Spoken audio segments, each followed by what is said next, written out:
Hello, everybody. This is my 15th review of films to come out in 2025, and today we are talking about Opus. This is directed by Mark Anthony Green. It stars Ayo Edebiri and John Malkovich. I've never seen anything from this director before, but I am a fan of both of these actors, so what did I think of Opus? Would I recommend it? No. And not because it's terrible, it's just insanely derivative. I mean, oh my god, this concept is so done to death at this point. This movie is about a character being invited to a cult meeting, and they feel out of place, and the cult pretend to be normal, and are led by an eccentric leader, and then they're stuck there, and then creepy shit happens. I mean, in the last 10 years, we have seen so many movies of this ilk. 3 years ago, The Menu came out, and that was the movie for me where I was like, enough of this. I've seen this before. You're not even making, like, an interesting point. It just feels played out. But now to do this 3 years later just feels so much more annoying. This movie also reminded me of movies such as Glass Onion, Blink Twice, Midsummer, even a bit of Get Out, and The Invitation. And if we go back further, we can even talk about, like, older horror movies that those movies are kind of derivative of, like Wicker Man. But the difference is, even though some of those movies are formulaic by modern day standards, they at least were bringing something new to the table, had like a point to make, a little something to justify their existence, but Opus really just didn't feel like it needed to be made. Despite liking the actors a lot, I mean, I really like John Malkovich and Ayo Edebiri, they don't really work that well here, because the writing is just weak. Ayo Edebiri especially, I mean, her character is really bland, and it's not working with her strengths in any way. She's able to do a little something with the role, but it's really just not utilizing her well as an actor. And then John Malkovich, I will say, brought a lot to the character, and is the best part of the movie. He was definitely the least boring scenes, without a doubt. But I mean, still, the writing on his character is weak, and I wish it was better if he's gonna, like, really try with this performance. He plays a character that I think is supposed to be like a Hannibal Lecter type from Silence of the Lambs, especially with his relationship with Ayo Edebiri. It's kind of similar to that relationship with Anthony Hopkins and Jodie Foster. But in that movie, you can tell that there's so much more passion in the writing of Hannibal Lecter.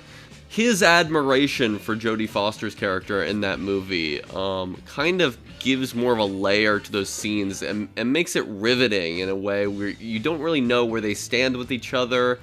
And God, what a great movie in comparison. But in this movie, John Malkovich, I feel like, was just asked to be as eccentric as possible, and there really wasn't that much thought put into it other than that. His views about his cult and their practices and his, like, upper class celebrity viewpoint, it just all felt so insistent. Like, look how weird this is. And I feel like for a character like this to work, the writers kind of have to admire them on some level, I feel. Because I just didn't really find John Malkovich interesting in this movie, the way he's written. Again, John Malkovich is great. And again, I'm so glad he was cast in this, because he does a great job, but I just wish the character wasn't so boring. In the movie, Ayo Edebiri is a journalist, and there's a scene at the start of the movie where she's having this conversation. I don't know if it's like a date or a friend, but he basically explains to her that she's not interesting enough to be a good writer because she's so, like, middle of the road in every way.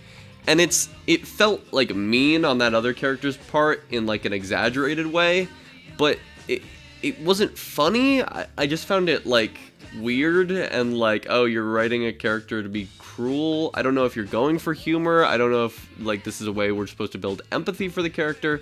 It just kind of felt a little off.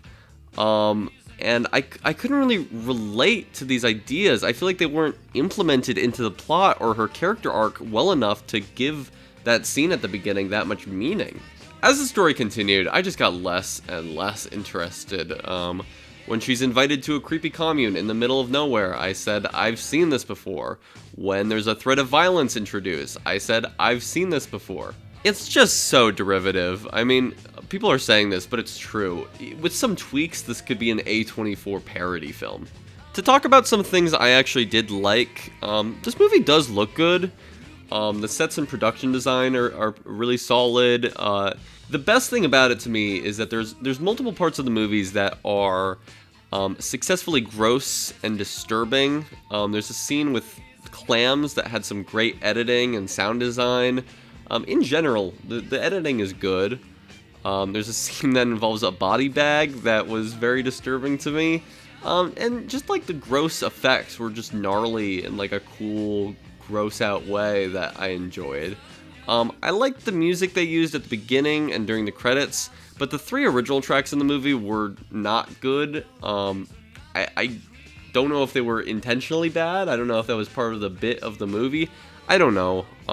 Also, last thing before I go, I gotta mention, there's a scene of characters watching a YouTube video, and the red ticker at the bottom of the screen is just frozen. It's like at 34 seconds of a 1-minute video, the entire video. And I was like, how did you not know to fix that? That's so distracting to me. I don't know. It just feels like such an easy fix. I don't know what was happening there. I also want to compliment the ending. I think it's pretty strong. I really like the tone of the way the movie ends. And there's some decent, like, commentary. It's not, like, great. It's not super poignant. It definitely didn't make the movie worth watching, but it gave the movie more of a point than I was expecting, I guess. Anyways, I'd give Opus 2.5 stars out of 5. I think even though I didn't like it, I guess I do like it a lot more than other people. A lot of people are giving this really bad reviews, and I think it's just okay. Just very, very, very derivative. But anyways, tomorrow I will post a review for Novocaine, starring Jack Quaid. So stay subscribed to stay tuned for that. In the description, I will put a link to my Letterboxd list ranking all of the movies I've seen of 2025.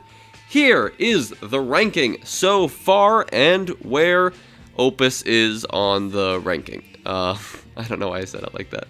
There should also be a link in the description to a YouTube playlist of all of my 2025 film reviews.